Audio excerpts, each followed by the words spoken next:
Welcome to this explainer. You know, when we think about the 1860s, our minds almost automatically jump straight to the American Civil War. But, happening at the exact same time, there was this massive, highly organized military conflict unfolding out west, one that would fundamentally reshape the entire American frontier. We're talking about General Sibley's campaign. It's an event deeply woven into the fabric of the Sioux Wars, so let's dive right in and explore the causes, the conflict itself, and its really far-reaching consequences. Now, to really wrap our heads around the sheer scale of General Henry Hastings Sibley's campaign and the fierce historical debate that still surrounds it today, we first have to look back at the catalyst. Expeditions like this, they don't just happen overnight. They're the result of a chain reaction.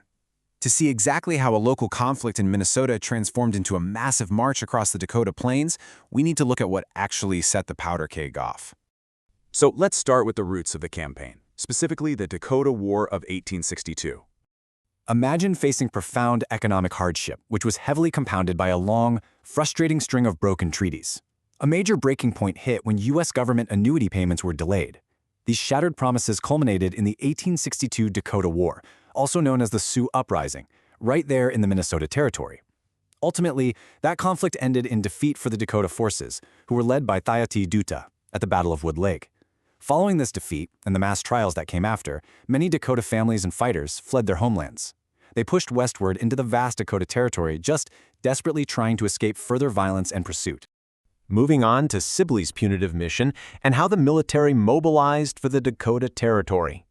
Right after the 1862 conflict, Major General John Pope gave Sibley three very clear, very heavy objectives. First up, a punitive military strike against the Dakota Sioux, who were deemed responsible for the uprising.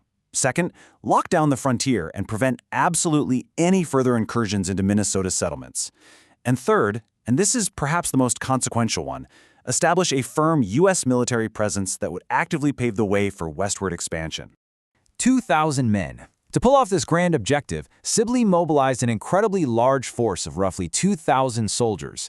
We are not talking about a small, nimble scouting party here. This was a heavy, highly organized military column primarily made up of Minnesota Volunteer Infantry and Cavalry. You've got the 6th, 7th, and 10th Minnesota Infantry Regiments, supported by the 1st Minnesota Cavalry, plus the heavy firepower of the 3rd Minnesota Light Artillery Battery.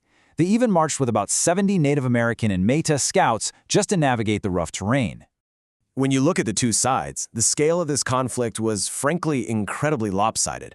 Sibley wielded this highly organized military machine of 2,000 well-equipped soldiers, and he was actually coordinating a double envelopment with General Alfred Sully's 1,200 cavalrymen. Going up against this massive force were roughly 1,000 to 2,500 Dakota Sioux. Now, while they were led by legendary figures like Sitting Bull, Gall, and Inkpaduta, it's crucial to remember they were not a traditional standing army. They were heavily mixed with fleeing families, nomadic hunters, and civilians who were just desperately evading the military. Which brings us to the climax of the campaign, 3 intense days of battle in July 1863. Everything boiled over in just 5 days. On July 24th, the Battle of Big Mound kicked things off. Sibley's men aggressively forced a large Dakota encampment near present-day Tappan to completely abandon its position and retreat. Fast forward just 2 days to the 26th, and the Dakota regrouped. They fiercely counterattacked Sibley's vital supply wagons at Dead Buffalo Lake, but they were ultimately repelled by heavy artillery and small arms fire. This relentless chase completely broke their lines by July 28th at Stony Lake, scattering the retreating bands out into the plains and toward the Missouri River. So what happened next? Let's look at the aftermath and how all of this permanently reshaped the frontier. This campaign literally redrew the map. While it absolutely neutralized the immediate Dakota military threat to Minnesota settlements, its most permanent legacy was actually infrastructure. Sibley established major outposts like Fort Rice and Fort Abraham Lincoln, and he carved out the military road we know today as the Sibley Trail. By stamping these forts and roads into the territory, Sibley didn't just win a military campaign, he definitively cemented U.S. control and threw the doors wide open for Euro-American migration. But of course, history is rarely simple. That leads us to the complicated historical legacy and the ongoing debate around the 1863 campaign. Today, historians fiercely debate the true nature of this expedition. For instance, Minnesota historian Colin Mustful makes a really fascinating point. He asserts that Sibley's massive operation was essentially misdirected. He argues that the army largely attacked uninvolved nomadic hunters, not the specific war parties from the 1862 uprising. This reframes the entire campaign. It's no longer just a defense of the frontier. It becomes an aggressive action that tragically accelerated native displacement and sparked a conflict that would drag on for decades. But to add another layer of complexity, Sibley himself presents a highly contradictory picture. As Eminopedia writer Rhoda R. Gilman points out, Sibley actually used his military and political position later on to try and protect other Dakota people from the intense anti-native hysteria of the time. It's a fascinating twist, right? His restraint in these matters actually earned him intense public backlash. Minnesota newspapers viciously attacked him for being soft on natives.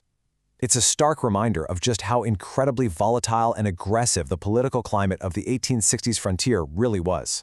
So, I want to leave you with this final thought to ponder. How do we, looking back as students of history, weigh the calculated military success of frontier defense against the devastating human cost and the systemic displacement driven by manifest destiny?